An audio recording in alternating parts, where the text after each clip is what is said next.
Nemôžeme sa opierať len o odbornú literatúru, lebo naozaj tie rusinské deti a kultúra Rusinov sa vytráca z ľudového slova. Preto to potrebuje mať blízko, či v rozprávkach, či v tom, čo dennodenne sa s tým stretávajú. To znamená vytvoriť systém ľudového čítania. Ďalej je to živé rusinské slovo. Dnes je to iba znie z rozhlasu. Možno by bolo dobre dobudovať personál, vybaviť tých redaktorov tak, aby mohli chodiť do tých konkrétnych dedín. Na severovýchode Slovenska do dedín, ktoré vymierajú.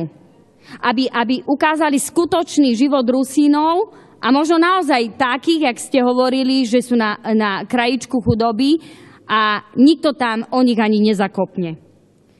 Prinášali správy o živote Rusínov, o ich problémoch, o tom, čo oni vnímajú ako problém, nie my, politici.